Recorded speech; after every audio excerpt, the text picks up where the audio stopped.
और मैं आज आपको वादा करता हूं, मैं आपके साथ हूं।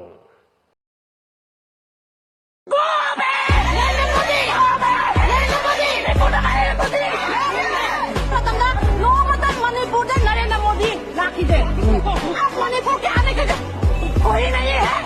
आज तो मणिपुर के भाषा में मैं बहुत हूँ। क्यों आज अभी तक आने की क्या जरूरत है?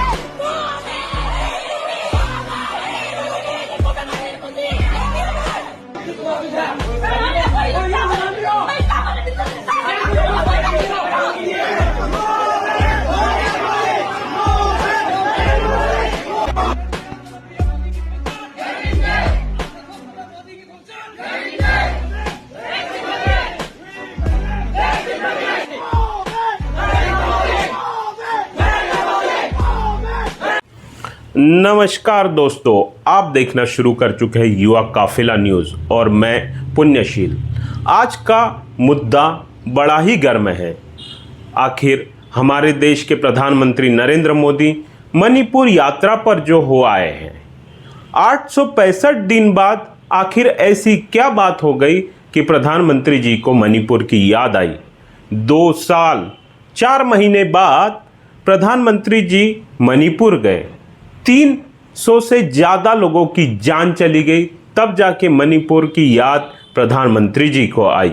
1000 बंदूकें लूट ली गई, 7000 से ज़्यादा गोला बारूद और तो और लगभग 70,000 के आसपास लोग अपने घरों से विस्थापित हो गए। तब जाके प्रधानमंत्री जी को मणिपुर की याद आई। 400 से ज़्यादा मंदिर और मस्जिद फूंक दिए गए, तब जाकर प्रधानमंत्री जी को मणिपुर की याद आई। जी हाँ, प्रधानमंत्री नरेंद्र मोदी जी वहीं पहुँचे जहां पर नेता प्रतिपक्ष राहुल गांधी 3 बार से ज़्यादा बार हो आए हैं। मणिपुर को आपने सिविल वॉर में डुबा दिया है। मणिपुर को आपने और आपकी योजनाओं ने, आपकी पॉलिटिक्स ने जला दिया है। और आज तक हिंदुस्तान के प्रधानमंत्री मणिपुर नहीं गए हैं। ऐसा लगता है कि मणिपुर हिंदुस्तान का प्रदेश नहीं है। प्रधानमंत्री के लिए मणिपुर स्टेट ही नहीं है। मणिपुर में सिविल वॉर हो ही नहीं रही है।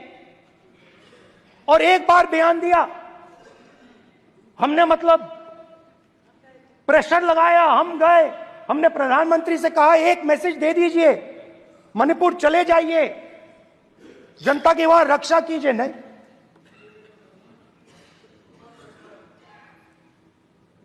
मैं वहां गया, कुकीज और मेइते से दोनों से मिला। आज तक नहीं, आंसर नहीं मिलेगा, मिल नहीं सकता। मणिपुर इनके लिए हिंदुस्तान का प्रदेश ही नहीं है। मणिपुर है ही नहीं। मणिपुर है ही नहीं, ना होम मिनिस्टर के लिए ना प्रधानमंत्री के लिए, है ही नहीं, एग्जिस्ट नहीं करता। आखिर ऐसा क्या हुआ जो प्रधानमंत्री संपूर्ण देश में घूम चुके हैं, 25 से ज़्यादा विदेशी यात्राएं कर चुके हैं, लेकिन अपने ही देश मणिपुर में जाने से बच रहे थे। आखिर क्या हुआ, ऐसी कौन सी घटना हुई जिसके कारण प्रधानमंत्री जी वहां जाने से बच रहे थे। हम आपको याद दिलाते हैं 3 मई 2023 का, जब मणिपुर में 2 समुदाय के बीच में हिंसा हुई और वे समुदाय थे मैतेई और कुकी समाज। इन समुदायों ने आपस में लड़ने और झगड़ने के कारण सांप्रदायिक हिंसा हुई और ये हिंसा आगजनी से बाद में बहुत बड़े विकराल रूप में मणिपुर को ले डूबी। मणिपुर में हालांकि डबल इंजन की सरकार थी। आखिर क्या हुआ कि प्रधानमंत्री मणिपुर नहीं गए? ऐसी कौन सी घटना हुई कि मुख्यमंत्री जी को इस्तीफा देना पड़ा और राष्ट्रपति शासन लागू किया गया? चुनाव में वैसे तो 2012 से 17 तक कई बार प्रधानमंत्री जी मणिपुर जाते आते रहे, लेकिन इन 2 सालों में कभी उन्हें मणिपुर की याद क्यों नहीं आई? आखिर ऐसा क्या हुआ कि वे मणिपुर गए? हुआ कुछ यूँ कि किसी प्रोजेक्ट का उद्घाटन करना था और वहाँ पर चीफ गेस्ट के रूप में प्रधानमंत्री जी को बुलाया गया था। इसी प्रोजेक्ट के उद्घाटन के लिए वे मणिपुर पहुँचे।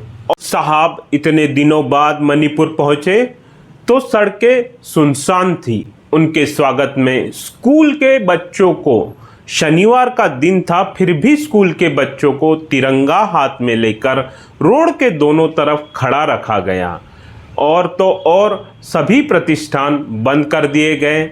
साहब को वैसे पहुंचना तो था हेलीकॉप्टर से, लेकिन मौसम खराब होने की वजह से उन्हें सड़क मार्ग से जाना पड़ा। यूँ तो साहब जहां भी जाते हैं गाड़ी के बाहर निकलकर हाय हेलो अभिवादन करते हैं, लेकिन यहाँ ऐसा कुछ भी देखने को नहीं मिला। क्यों? आखिर ऐसा क्यों हुआ? क्योंकि साहब मीडिया से बात करने से भी बचते हैं और आम जनों से तो वे पब्लिकली बात ही नहीं करते। 2024 में तो विपक्ष ने संसद में अविश्वास प्रस्ताव भी लाया, लेकिन साहब मणिपुर पर बोलने से बचते रहे और जब बोले तो भी उन्होंने कहा कि पहले की हिंसा और अभी की हिंसा में काफ़ी अंतर है, अर्थात वे हिंसा को जस्टिफाई करने पे तुले थे। ऐसा क्या हुआ? इस घटना के बाद जब मणिपुर की स्थिति नहीं संभली तो आखिर मुख्यमंत्री जी को इस्तीफा देना पड़ा और वहां लगा दिया गया राष्ट्रपति शासन। नागा फ्रंट और कांग्रेस जो वहाँ की बड़ी पार्टी है वो है पीपल नागा फ्रंट, और कांग्रेस तो चुनाव के लिए तैयार है, लेकिन भाजपा तैयार क्यों नहीं? 60 विधायकों वाली मणिपुर में यूँ तो भाजपा के 32 विधायक थे, लेकिन इस जातीय हिंसा के बाद मुख्यमंत्री के साथ केवल बचे 12 विधायक। 20 विधायक जो थे वे टूटने की कगार पर आ गए और कहीं ना कहीं ये कांग्रेस के संपर्क में जा पहुंचे। जैसे ही बात भाजपा हाईकमान को पता चली, उन्होंने यहाँ पर राष्ट्रपति शासन लगाने की पेशकश की और तुरंत मुख्यमंत्री जी ने इस्तीफा दे दिया। अब देखना तो यह दिलचस्प है कि आखिर कब तक मणिपुर में राष्ट्रपति शासन लगा रहता है। यहाँ के लोग कब अपनी स्वयं की सरकार चुनते हैं और कब यहाँ लोकतंत्र बहाल होता है। इस बारे में आपकी क्या राय है? कमेंट जरूर करें।